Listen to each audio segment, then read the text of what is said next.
sword to the floor.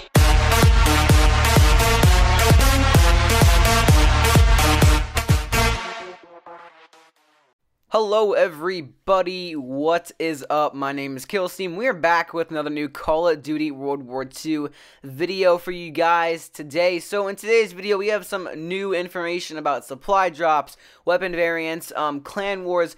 We have a lot of stuff to talk about today, and it was all from the Ask Me Anything that Sledgehammer Games did earlier today on Reddit. So I'm getting this all from Reddit, so pretty interesting stuff they dropped today, and let's get over right into this stuff. So we're going to be doing the little smaller things first, then work our way up to the bigger things towards the end.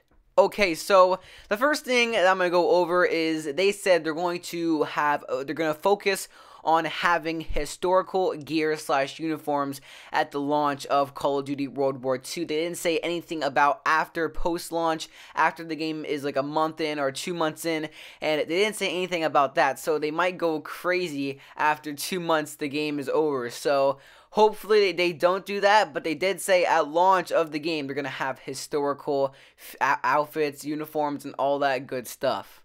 They also did talk about where the multiplayer maps will be featured, but more on this topic will be coming out in a later date. But they did say they're going to have a big variety of different locations throughout the world. So it won't just be in Germany 24/7. It's going to be in Soviet Union. It might even be on the Pacific Theater.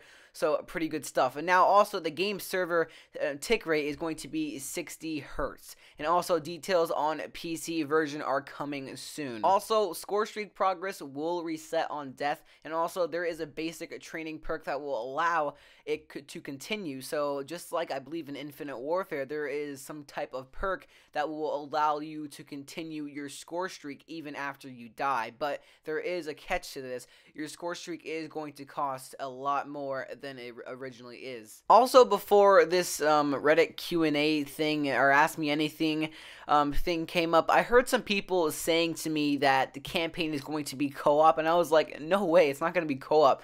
And so just to clear this up, guys, Sledgehammer Games did clear this up on the AMA, and they did say campaign is one player only. It's not going to be co-op. So if you're thinking it's going to be co-op this year, well, it is not. Also, with War, HQ, and all of multiplayer, this is the largest amount of content we've ever created for MP at launch. So they are talking about, Sledgehammer Games' point of view, they're talking about how this is like the most thing they have ever done for a multiplayer thing at the launch of a game. And also, guys, for people who are wondering if there's going to be clan wars, there is no clan wars in Call of Duty World War II multiplayer. They also did say that Sledgehammer Games, Sledgehammer Games, are very dedicated to MLG/esports, and they also did comment on game battles and ranked play coming into Call of Duty World War II multiplayer. They did say there are very important components to their feature set. So that about confirms it. Call of Duty World War II multiplayer is probably going to have something like league play or rank play or game battles. It's going to have that pretty awesome stuff for you competitive players out there. Okay, so somebody asked Michael Condry saying, can you talk about supply drops, weapon variants, daily / weekly contracts? And he said yes. All weapon variants and gear variants in Call of Duty World War II supply drops are going to be cosmetic only. So there are no stat-based variants in play. We are also offering players collections and collection bounties, giving a direct path for our community to earn items through all modes of multiplayer and headquarters play. So this about confirmed supply drops are in Call of Duty World War II multiplayer. So if you're still were hoping there will be no supply drops, well, guys, I said it before, and I'll say it again. Yes, they're in here, and now it's been officially confirmed. So they also did say weapon variants and gear variants. Now, this confirms this as well. So there's going to be weapon variants and gear variants, but he said they're going to be cosmetic only. Now, if you read this all again, he only says weapon variants of launch weapons and gear are cosmetic only.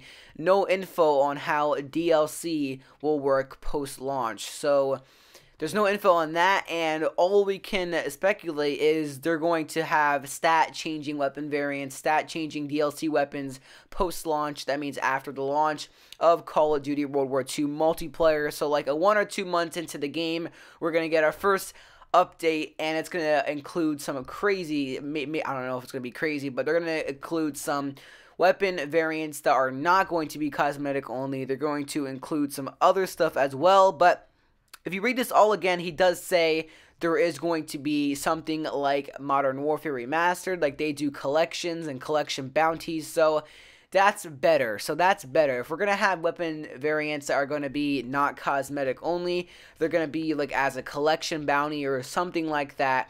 So that's better. They're doing like the Modern Warfare Remastered way. I like that way. It's my favorite like way to deal with supply drops and OP weapons. So that's good that they're doing that, but it's not all 100% confirmed of how they're going to do their DLC after post-launch for supply drops. So we're going to have to see. But guys, I think we're going to get some game-changing weapons just like we always did. So yeah, hit the like button, comment, and subscribe. I will be seeing you in the next video. Peace out, guys.